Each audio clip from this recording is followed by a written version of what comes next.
'Twas the night before Christmas, when all through the house not a creature was stirring, not even a mouse. The stockings were hung by the chimney with care, in hope that St. Nicholas soon would be there. The children were nestled all snug in their beds, while visions of sugar plums danced in their heads. And Mamma in her kerchief, and I in my cap, had just settled our brains for a long winter's nap. When out on the lawn there arose such a clatter, I sprang from my bed to see what was the matter. Away to the window I flew like a flash, tore open the shutters and threw up the sash. The moon on the breast of the new-fallen snow gave a lustre of midday to objects below, when what to my wondering eye should appear but a miniature sleigh and 8 tiny reindeer, with a little old driver so lively and quick, I knew in a moment it must be St. Nick. More rapid than eagles his coursers they came, and he whistled and shouted and called them by name. Now Dasher, now Dancer, now Prancer and Vixen, on Comet, on Cupid, on Donder and Blitzen. To the top of the porch, to the top of the wall, now dash away, dash away, dash away all.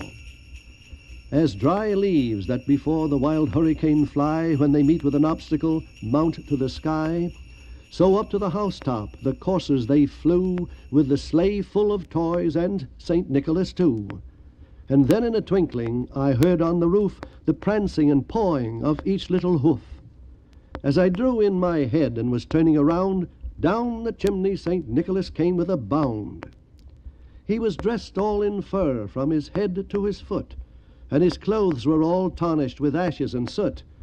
A bundle of toys he had flung on his back, and he looked like a peddler just opening his pack. His eyes, how they twinkled, his dimples, how merry, his cheeks were like roses, his nose like a cherry. His droll little mouth was drawn up like a bow, and the beard on his chin was as white as the snow. The stump of a pipe he held tight in his teeth, and the smoke, it encircled his head like a wreath.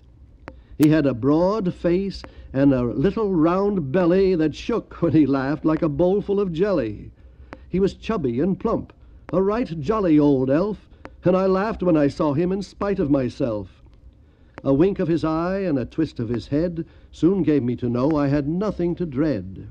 He spoke not a word, but went straight to his work, and filled all the stockings, then turned with a jerk, and laying his finger aside of his nose, and giving a nod, up the chimney he rose.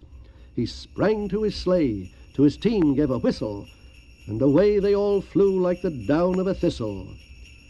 But I heard him exclaim, ere he drove out of sight, "Happy Christmas to all, and to all a good night."